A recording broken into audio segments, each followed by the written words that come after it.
A world-shattering act of unthinkable horror occurred in a sleepy Austrian hamlet. Elisabeth Fritzl, who was kept captive in a secret cellar by her father, Josef Fritzl, led a life marked by extreme hardship and secrecy. He horrified her for years with his abuses. Elisabeth gave birth to 7 children in this eerie, secret location, all of whom silently witnessed the atrocities carried out. When the facts eventually came to light, it showed a level of human evil that was incomprehensible. This story explores Elisabeth's terrifying experience and her incredible resilience in the face of unimaginable odds. Today, we are going to discover the case of Elisabeth Fritzl. The Austrian father, accused of holding his daughter captive and raping her thousands of times over 2 decades, has been sentenced to life in prison. On Thursday, a jury convicted Josef Fritzl of all charges against him, including incest and murder.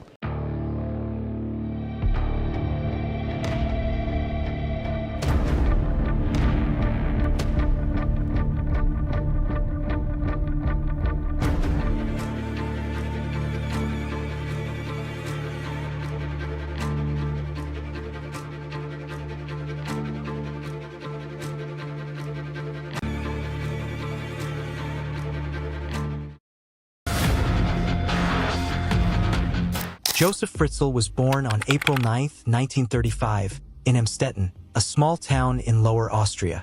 His early years were anything but idyllic. Josef's father, a strict and authoritarian figure, abandoned the family when Josef was just a young boy, leaving his mother to raise him alone. This abandonment had a profound impact on both Josef and his mother. His mother, described as domineering and cold, imposed a rigid and harsh upbringing on young Josef. Growing up, Josef was subjected to a strict and controlling environment.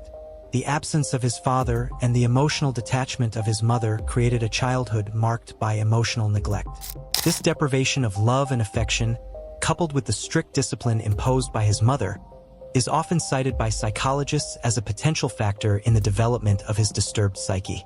The seeds of control and dominance that would later define his actions were likely sown during these formative years. In 1956, at the age of 21, Josef married Rosemarie, a woman who would stand by him through decades of unimaginable horror. Together, they had 7 children, 4 daughters and 3 sons. On the surface, the Fritzl family appeared to be an ordinary Austrian household. They lived in a modest home in Emstetten, blending seamlessly into their community. Josef worked as an engineer and provided for his family. At home, he was a dominant and authoritarian figure, a behavior that intensified over time.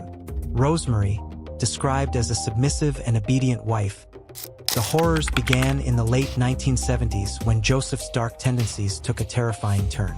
In 1977, he began secretly constructing a hidden cellar beneath their house, a project that would remain concealed from everyone, including his family. This underground bunker, initially justified as a fallout shelter, was a chilling prelude to the horrors that would later unfold. In the late 1970s, Josef Fritzl began a disturbing project underneath his family home in Emstetten, Austria. He told everyone that he was expanding the basement to create a workshop and storage area. Secretly, Josef built a series of soundproof rooms with reinforced doors and basic amenities hidden deep underground. These rooms would later serve as a prison for his daughter, Elisabeth, without anyone in the family or the outside world knowing. The cellar was cleverly constructed to ensure that no sound or light could escape. From the beginning, Josef intended to use this space to exert complete control over Elisabeth. In 1984, Elisabeth Fritzl, then just 18 years old, fell victim to her father's monstrous plan. Lured into the cellar under the pretext of assisting with a household task, Josef locked Elisabeth inside the newly completed underground prison.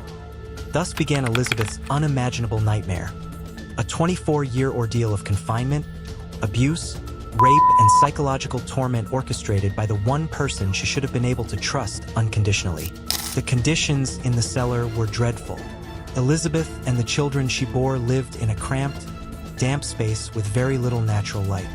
The rooms were sparsely furnished, and they had limited access to necessities.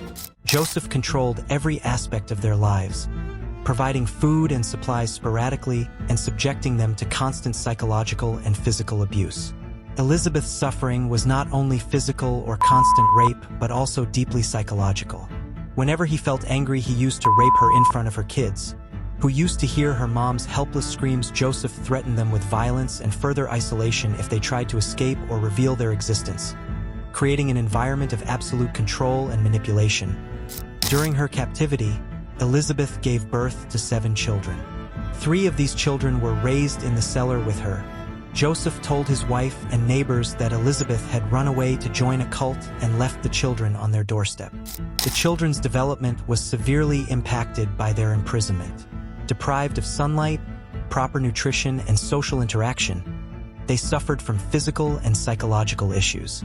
Josef's control over their lives extended to their education, health, and daily activities, creating an atmosphere of fear and dependence. 2008 saw the day that completely altered Elisabeth Fritzl's life and the lives of her children. When Kirsten, one of the children, developed a serious illness, the terrifying ordeal took a significant turn. Elisabeth begged Josef to take Kirsten to hospital, and surprisingly, Josef permitted Elisabeth to take Kirsten to a nearby hospital in Imprisonment, Austria, despite the dangers. Doctors at the hospital saw Kirsten's critical condition and the peculiar circumstances of her entrance right away.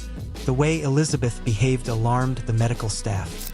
She had been imprisoned in the dungeon under Josef's house for 24 years.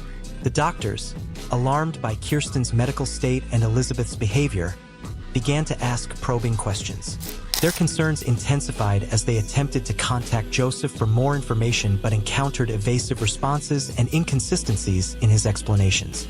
Their persistence triggered a chain of events that would expose one of the most shocking cases of domestic imprisonment and abuse in modern history. The hospital staff, unable to ignore the unsettling signs, alerted the local authorities. Police swiftly intervened, launching a thorough investigation into the Fritzl household. What they uncovered was beyond comprehension. A hidden dungeon where Elisabeth and her children had lived in captivity, subjected to unimaginable horrors at the hands of her father. Elisabeth, despite years of manipulation, revealed the truth about her captivity to authorities, sparking a global media frenzy.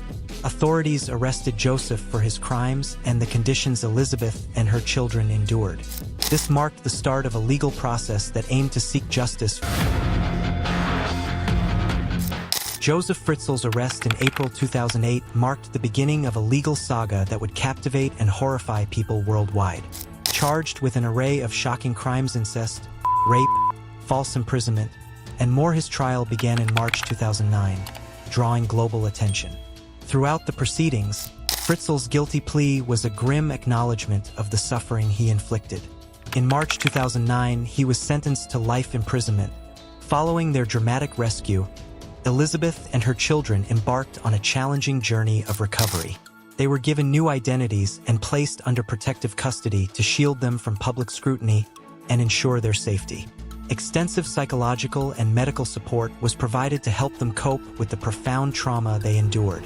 Fritzl's case has significantly impacted society by shedding light on the hidden nature of domestic abuse. It has led to reforms in laws and increased efforts to protect vulnerable individuals from similar abuse and exploitation. What part of Josef Fritzl's case do you find most disturbing? Share your thoughts in the comments below and subscribe for more gripping true crime stories.